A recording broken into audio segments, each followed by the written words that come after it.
All right, guys, what's going on? Welcome in. So in this one, I wanted to really take a look at undrafted free agent quarterback Brady Cook, who of course signed a contract with the New York Jets. Now, originally, I was going to do a video on Brady Cook today, talk about his battle with Jordan Travis, Adrian Martinez for that QB3 position, whether that's on the practice squad or active roster, still up for debate. But it was more so kind of a conversation focused around those three quarterbacks who could potentially have the leg up. But I recorded that video and everything. But news came out, of course, yesterday that Jordan Travis was retiring, unfortunately, right? It sucks. It absolutely sucks. When you talk about retirement for players, you're thinking, okay, they're in their 40s, their late 30s, not someone in year two of their NFL career, someone who never even took a regular season snap. It's absolutely terrible. But in that video that I recorded, there was a lot of talk about like specifically Cook versus Travis, comparing their traits.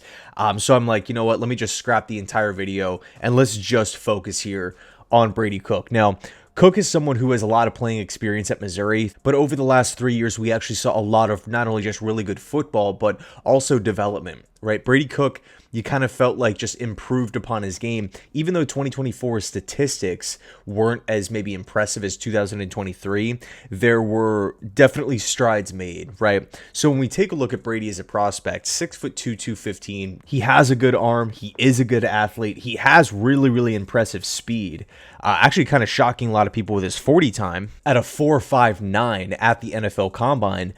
For comparison, that was like right around that same range as like Azareye'h Thomas at corner. So Brady and Missouri fans, they already know this. They already know Brady Cook can tuck the ball down and just book it upfield. He really made a lot of plays with his legs. Not some running quarterback here. I don't want to make it sound like Brady Cook is a runner first, then a thrower, because he could definitely throw the football, but it's just an extra element to his game. Now, of course, he's not Kyler Murray or Josh Allen, Lamar Jackson, right? Justin Fields, he's not he's not like a top tier running quarterback, but he does have the speed to make plays happen. Quarterback draws, when plays break down, he can tuck the ball and just start moving. Really, really impressive stuff. Really impressive stuff. SEC defense has actually had a tough time stopping it, but you look at Cook as a passer, and one of my favorite things about Brady Cook, it really felt like whether he was early on in his Missouri career or later on in his Missouri career, he always had a knack for taking care of the football. He was never putting the ball in harm's way, launching it into double and triple coverage, all right, let's just make a play. That type of stuff, never really was labeled or viewed as this turnover prone quarterback that can't read a defense or he can't process what's happening. No, he was always kind of labeled as that point guard distributor. He can get the football to his playmakers, Luther Burden specifically, and for the most part was always putting the football in play, right? He had a mid-60s completion percentage throughout the course of his college career. You look at the overall statistics for touchdown INT ratio, which is a good reflection for decision making specifically. 2022, 14 touchdowns, 7 picks. Obviously, that's the worst one out of them all, but that's still a 2-to-1 TD to INT ratio, which is you kind of have to live in that range to be a successful quarterback, right? 2-to-1 at least and above. And Brady Cook did that with flying colors. 3 years, 3 back-to-back-to-back years with the Missouri Tigers. And I love how these impressive games were coming against pretty impressive opponents, right? Some really, really well-coached teams with a lot of talent in the SEC. Think of LSU's defense going to Texas A&M last season, right? Put out a pretty impressive game. Arkansas, going back to 2023, playing against Ohio State. Last year against Iowa in the bowl game. There were some big-time opponents that Missouri had to play. And, of course, it's not like Missouri was, going undefeated every single year, winning the national championship. But all things considered, Brady Cook had a very, very, very impressive stretch with the Missouri Tigers. And really, Eli Drinkwitz he's been there for a handful of years now. He's done so many great things. Turned around the culture, really implemented a solid culture for the Tigers. Recruiting, that's on a whole nother level now, you feel, with Missouri. A lot of guys from the state of Missouri are staying in state and, joining Drinkwitz's team. Very impressive stuff. The bottom line is Brady Cook has faced some really, really good competition throughout the course of his college career. There's not really been, stretches where it's like, oh, Brady Cook is stat padding against the FCS, the out of conference games or anything like that early in the season to make his overall numbers look better. No, not really. Like, he's had really impressive games. Think Auburn, going to South Carolina this past season. He's played against Florida's defense, Kentucky's defense with, Mark Stoops. Lots of really good opponents for Brady Cook. But I would probably say, besides physical skill set, besides speed, besides resume, all those sorts of things, my favorite thing about Brady Cook, leadership. It seems like everybody involved with the Missouri Tiger program loves Brady Cook. You saw him, kind of evolve throughout the course of his Missouri career, stepping into more so of that leadership style of role, growing almost every single year.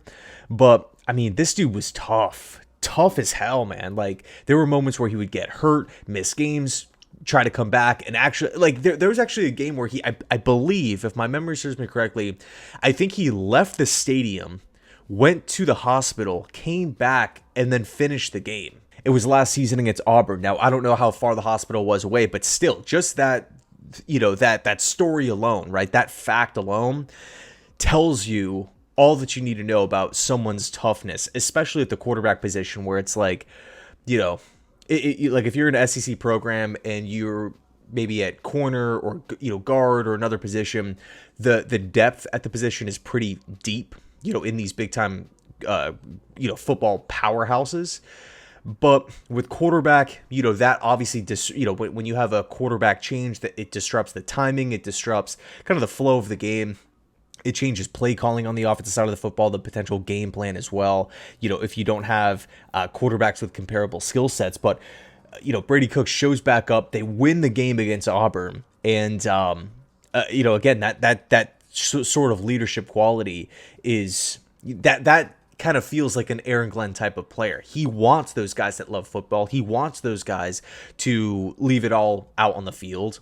And, you're looking back at last season, there were just so many moments where you kind of felt like, okay, someone was taking a playoff here. How serious was the game planning this week? You kind of felt like every time the team played a West Coast, had like a long, travel game, it was just like a no-show. Like, think back, like Arizona Cardinal game. Like, it was just bad.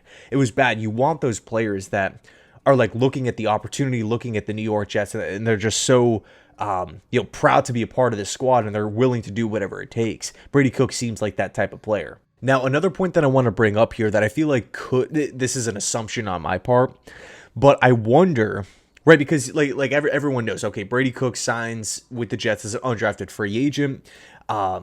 There was a lot of kind of outrage yesterday, right after the Jordan Travis retirement. Like, the Jets should have saw this coming. We should have picked, a Will Howard in the late rounds, Quinn Ewers in the late rounds, Kyle McCord in the late rounds, someone like that, which, is completely justifiable. But I will say the Jets didn't have a 7th round pick in this past draft.